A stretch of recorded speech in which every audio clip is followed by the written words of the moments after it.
Okay. All right.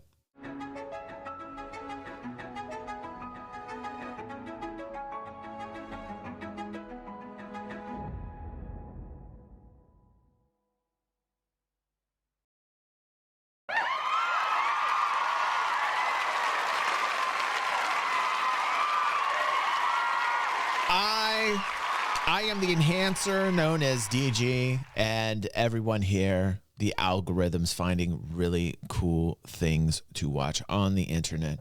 We enhance, we don't react. I want to check out this pitch meeting from Ryan George about Rebel Moon Part 2. Now, spoilers, I watched this, okay? I didn't know Rebel Moon, the first part, okay. I'll say okay. I give it a pass. It kept me interested, right? So I'm like, I'm going to watch the second part.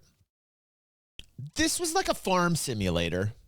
This is my impression of Rebel Moon Part 2 was there was a lot of farming going on, and they spent copious amounts of time, showing the village farming. Okay, like I felt like I was in a farm simulator. That was what I have to say about it. Let's see what Ryan George has to say about it.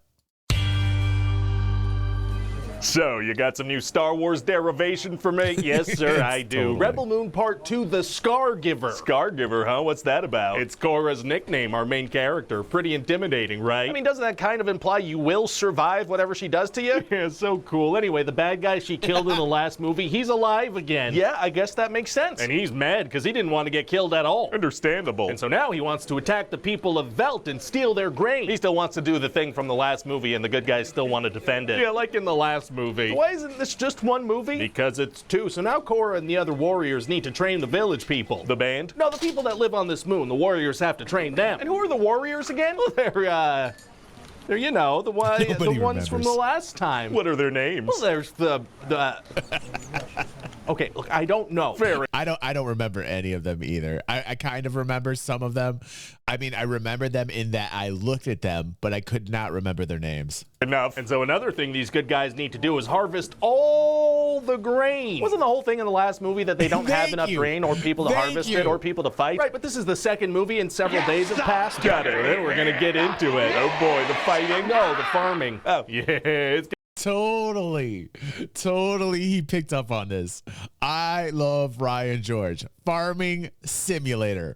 Rebel Moon Part 2 Farming Simulator. Gonna be so slow, sir. It's gonna take so very long. Okay, we're talking a good 30-40 minutes where every time we cut back to the good guys, they're just doing some slow-mo farming. It kind of seems like a long time. Well, sir, people open Netflix and they click on an action sci-fi movie. What do you think they expect? Sci-fi action? Wheat. That's right. Wheat.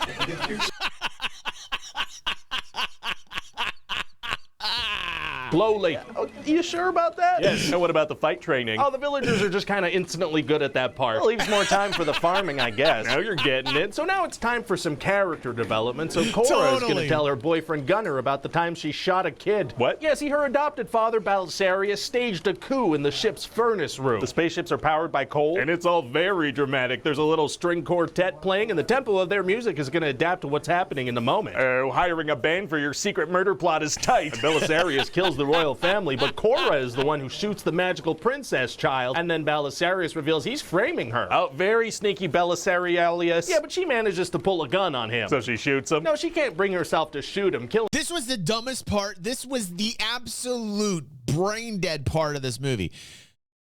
Anybody that knows this character, which if you do, I mean, good for you, but like she would have shot this dude.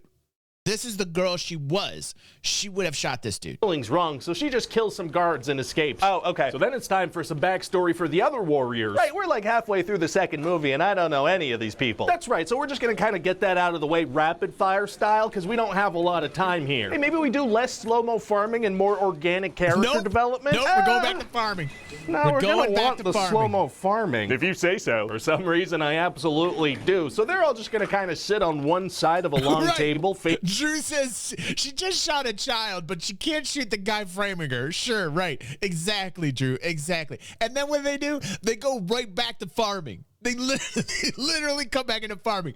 You know, Christy was sitting across from me. She's like, I don't understand, DG, why you don't like this. You like the first one. I was like, I kind of like the first one. Let's be real. But this one is horrible. This one's like Farming Simulator. And she was so upset with me. I'm like, what redeeming quality, Christy, does this movie have? Like, what is it that you're so invested in this movie that you love so much? She could not explain this to me. Facing the same direction and tell their stories one after the other. Bang, bang, bang, bang, bang, bang. Well, okay then. So now that each of the characters have spoken about themselves for 120 seconds apiece and therefore the audience cares about them, it's time for the final fight. Oh boy. So the bad guys show up, but the good guys have made a whole system of trenches, so they have the element of surprise. In just a couple of days, they harvested all their grain, trained everybody to fight, and built an elaborate trench system. That's what we're going with. And all the women and children, they're hiding in a building surrounded by all the grain, so the bad guys can't blow them up. Grain seems like more of a character than the women and children. It kind of is. So now the plan is for Cora and Gunner to sneak onto the enemy's Death Star. What's that? Dreadnought. That's not what you said. It is, though. It is. Wow, it must be tough to sneak on a giant ship full of bad guys. Actually, it's going to be super easy. Barely an inconvenience. Oh, really? Yeah, see, they fly Cora's old ship that she escaped on, so they blend in no problem. Oh, the bad guys don't have a system in place to check who's boarding the ship? Apparently not, so then it's time for some heroic action. Oh boy, here we go. Yeah, Cora's going to shoot a bunch of medics that were trying to help her. Very heroic. And then she's gonna rig the ship to blow up.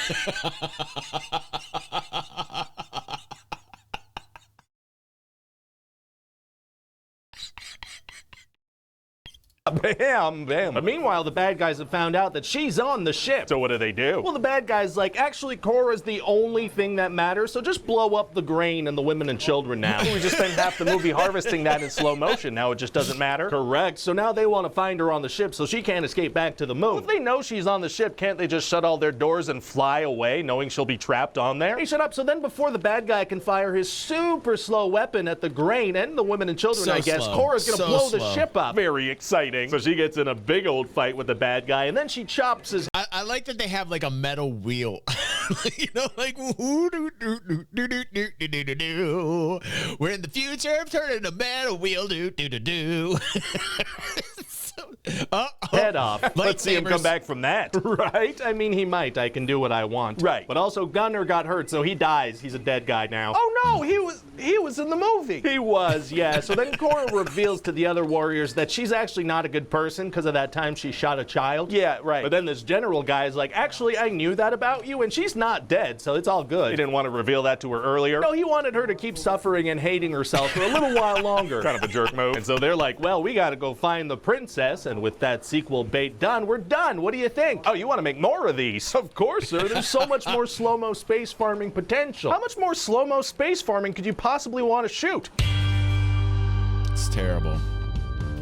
Hi, everybody. Ryan George here. Thank you for watching. Farming Simulator. He's so right. In fact, it was so bad that I just tuned out, and it was nice to see, because I don't think I've ever watched a movie ahead of time when a pitch meeting was watched afterwards. And it's interesting. I might just do that from now on. Just watch the bad movie and then watch the pitch meeting. You know, the guy's criticism about me 2 weeks ago where he said, you don't even watch the movie, DG.